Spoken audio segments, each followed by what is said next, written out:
Chasing on a sleepless night. Try to catch me howling at the moon. Top story today: after nearly 100 years, Indiana Beach closes for good. The White County Economic Development Director Randy Mitchell confirms that Apex Park decided to close the attraction. This week, on February 18th, 2020, Apex Parks Group announced that they were closing Indiana Beach permanently after 94 years of operation, along with Fantasy Island Amusement Park in Grand Island, New York, and another one of their properties in Texas. This was news that shocked the coaster community, as Indiana Beach has been operating for nearly a century and drew guests from the Chicago and Indianapolis areas, as well as thrill seekers from all over the world. In a statement released by Apex, the reason for closing this beloved regional amusement park was because of financial troubles the company is experiencing. It's also reported that Apex had diligently reached out to many theme park operators across the country in order to try to save Indiana Beach from its fate, but ultimately could not find any interested buyers. There's reports that Apex plans to dismantle some of the rides at Indiana Beach and reinstall them at their other properties. We've also heard that a few of the roller coasters from Indiana Beach, including Steel Hog, have been put up for sale. So yeah, it sure sounds like the deadline on saving Indiana Beach has passed, and that this permanent closure of Indiana Beach is, in fact, actually permanent. But is it possible that another small theme park operator could come in at the last hour on a Hail Mary and save Indiana Beach from permanently closing? Today, we have reason to believe that that could possibly be the case. Fun Spot America is a theme park operator that runs small parks in Orlando and Kissimmee, Florida, as well as Atlanta, Georgia. A comment on a recent post on the Fun Spot America Facebook page gives us reason to believe that the Florida-based company may be looking to expand their footprint into the Midwest by saving Indiana Beach. Let's take a look at this post and discuss whether or not there's actually any validity behind this rumor. In a comment on one of their recent posts, the commenter says, "John should be in Indiana looking at buying Indiana Beach, or in New York looking at Fantasy Island. Hop on that plane, man, and save a park."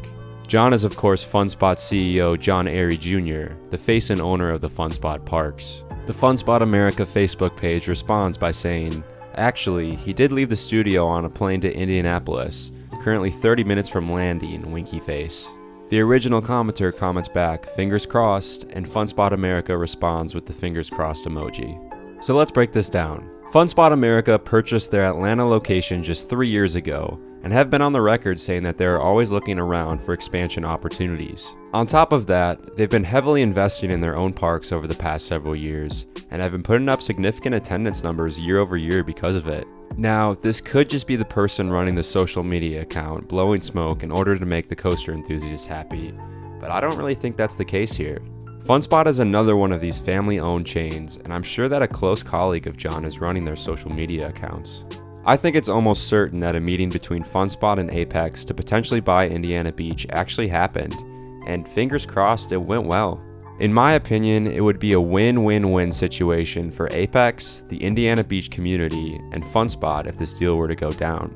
Fun Spot could take Indiana Beach off Apex's hands at a reasonable price and expand their portfolio of parks into the Midwest.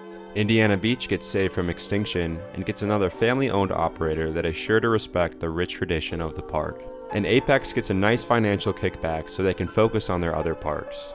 It would be devastating to lose Indiana Beach, and for a few reasons. In the age of Six Flags and Cedar Fair and SeaWorld, we're running so short on these old-school, boardwalk-style amusement parks that our grandparents grew up with, and it's really a shame. Indiana Beach was a place that stacked rides on top of rides, having coasters that shared supports, and overall just had that regional, classic, family-owned amusement park charm. Losing another one of these classic parks would just completely be a shame.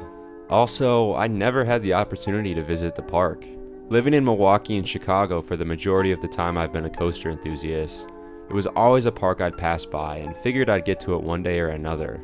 If it actually ends up being permanently closed, that's going to be one of my biggest regrets as a coaster enthusiast. Losing so many classic and unique attractions like Lost Coaster and Cornball Express would be a big blow to the Midwest coaster community. So let's just hope and pray that John's meeting with Apex officials, if it actually did happen, and it seems like it did, went well, and that Indiana Beach can be saved from hitting the wayside. Let me know what you guys think of this rumored meeting in the comments down below. Also, make sure to like the video, subscribe to Park Pros, and say a little prayer for Indiana Beach. Thanks for checking out the video, and we'll see you all next time.